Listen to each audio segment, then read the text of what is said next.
하나님 아버지, 오늘 제가 하나님의 말씀을 읽고 묵상할 때 필요한 영의 양식을 주시기 위해 성령님께서 이 시간에 함께해 주시길 간구합니다. 예수님 이름으로 기도합니다. 아멘. 오늘 우리에게 주시는 하나님의 말씀입니다. 여호와께서 모세에게 이르시되 너는 내려가라. 내가 애굽 땅에서 인도하여 낸 내 백성이 부패하였도다. 그들이 내가 그들에게 명령한 길을 속히 떠나 자기를 위하여 송아지를 부어 만들고 그것을 예배하며 그것에게 제물을 드리며 말하기를 이스라엘아, 이는 너희를 애굽 땅에서 인도하여 낸 너희 신이라 하였도다. 여호와께서 또 모세에게 이르시되 내가 이 백성을 보니 목이 뻣뻣한 백성이로다. 그런즉 내가 하는 대로 두라. 내가 그들에게 진노하여 그들을 진멸하고 너를 큰 나라가 되게 하리라. 모세가 그의 하나님 여호와께 구하여 이르되 여호와여, 어찌하여 그 큰 권능과 강한 손으로 애굽 땅에서 인도하여 내신 주의 백성에게 진노하시나이까. 어찌하여 애굽 사람들이 이르기를 여호와가 자기의 백성을 산에서 죽이고 지면에서 진멸하려는 악한 의도로 인도해 내었다고 말하게 하시려 하나이까. 주의 맹렬한 노를 그치시고 뜻을 돌이키사 주의 백성에게 이 화를 내리지 마옵소서. 주의 종 아브라함과 이삭과 이스라엘을 기억하소서. 주께서 그들을 위하여 주를 가리켜 맹세하여 이르시기를 내가 너희의 자손을 하늘의 별처럼 많게 하고 내가 허락한 이 온 땅을 너희의 자손에게 주어 영원한 기업이 되게 하리라 하셨나이다.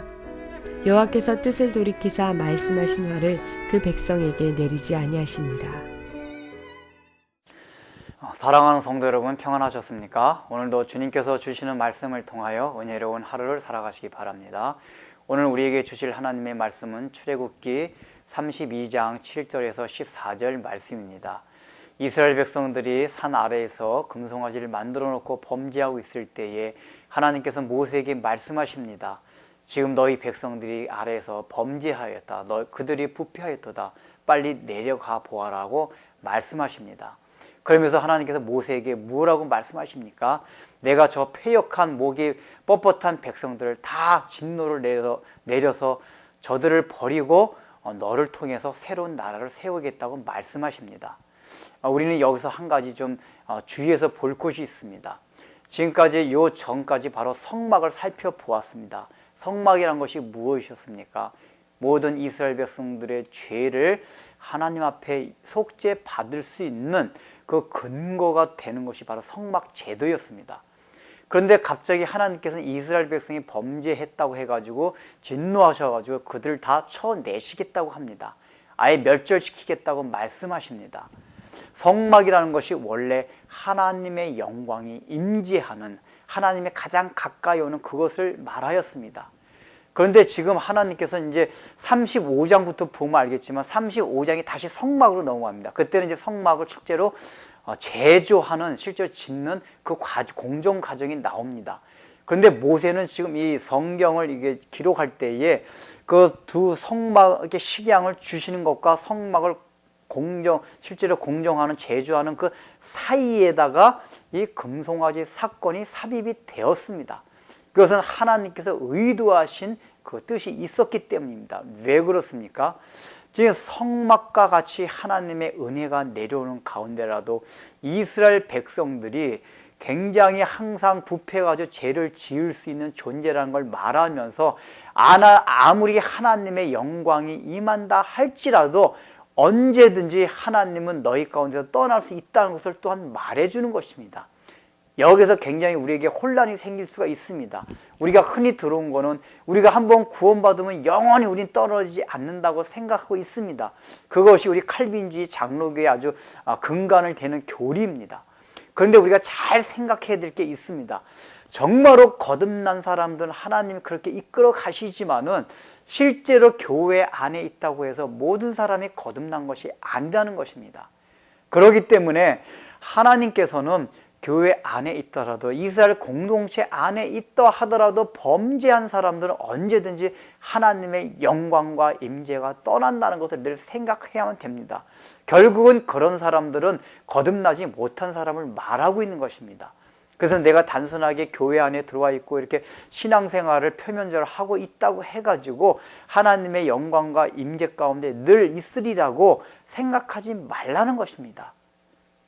그래서 이제 하나님께서는 이스라엘 백성을 멸절시켰다고 말씀을 하십니다. 그런데 지금 모세가 뭐라고 말하고 있습니까? 하나님 제발 그들을 멸절시키면 안 됩니다. 멸절시키지 마십시오. 지금 하나님은 어떤 약속을 해주시냐면 그들을 다 멸망시키고 너로 하여금 새롭게 출발을 해가지고 새로운 민족을 일으키겠다고 말씀을 하십니다. 이게 얼마나 모세로 하여금 모세는 굉장히 기분 좋은 얘기입니까? 모세에겐 영광이 되는 얘기입니까? 이제까지 있었던 것 다 없애고 너부터 시작해가지고 너로부터 시작되는 새로운 민족을 만들어가지고 나의 영광을 돌리겠다 하는 것입니다. 이것이 모세 개인적으로는 굉장히 영광스러운 일입니다. 그럼에도 불구하고 모세는 하나님께 탄원을 합니다. 하나님 제발 그것을 거두어 주시옵소서. 그러면서 그 이유를 뭐라고 말합니까?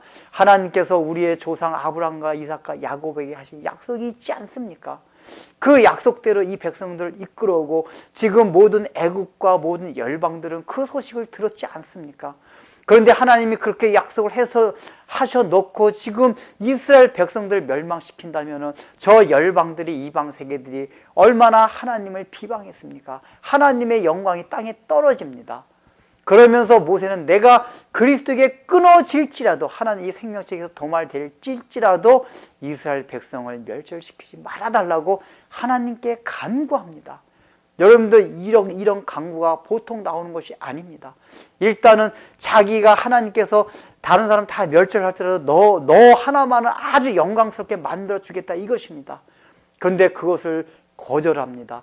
거절할 뿐만 아니라 자기가 생명책에서 도말될지라도, 다시 말하면 지옥에 갈지라도, 자기는 생명에서 끊어질지라도 이스라엘 백성을 구원해달라고 합니다. 왜 그렇습니까? 하나님의 영광을 위해서 그렇습니다. 그러니까 지금 모세는 궁극적으로 자기 동족을 사랑하는 그 마음 이전에 그렇게 되면 하나님의 영광이 땅에 떨어진다는 것입니다. 지금 모세의 마음을 지배하는 건 무엇이냐? 오로지 하나님의 영광, 하나님의 영광, 하나님의 영광, 그거 하나뿐입니다. 어떻게 해서든지 하나님의 영광이 가리워지면 되지 않는다는 것입니다.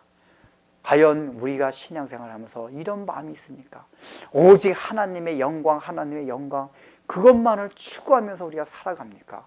모세와 같이 우리가 정말 그렇게까지는 되지 않다 하더라도 우리의 삶 가운데 늘 하나님의 영광을 추구하면서, 오히려 하나님께서 우리에게 영광을 주신다 해도 그것이 하나님의 영광이 되지 않는다면 나의 영광을 다 거둬가 주시옵소서. 내가 지옥 가고 생명책에서 도말된다 할지라도 하나님의 영광이 가려진다면 그렇게 해달라는 이러한 믿음과 정말 하나님을 사랑하는 그 마음이 우리에게 있을 때 그것이 진정한 사역자여 진정한 그리스도인이라는 것을 우리 마음에 각인해야 할 것입니다. 기도하겠습니다. 하나님 아버지, 모세는 이스라엘 백성들 하나님께서 다 멸망시키고 모세로부터 시작되는 새로운 민족을 일으켜서 너로 하여금 영광을 주겠다고 말씀하심에도 불구하고 자기에게 그 영광을 주지 말라고 합니다. 이스라엘 백성을 멸망시키지 말라고 하나님 앞에 탄원합니다.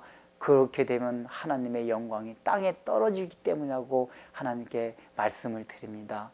모세의 생각은 오직 하나님의 영광, 그거 하나만이 그를 지배하고 있었습니다. 오늘날 과연 우리에게 그런 마음들이 있습니까? 모세와 같이 생명책에서 도말될지라도 하나님의 영광만을 생각하는 그것은 아니더라도 우리는 나의 영광을 위하여서 오히려 하나님의 영광을 가리우는 때가 얼마나 많이 있습니까? 이제는 그런 것에서 벗어나서 오직 하나님의 영광을 위하여 내가 조금 손해보고 나의 영광이 가려진다 할지라도 그 하나님의 영광만을 추구하며 살아가는 진정한 믿음의 소유자들이 되게 하여 주옵소서. 예수님의 이름으로 기도드립니다. 아멘.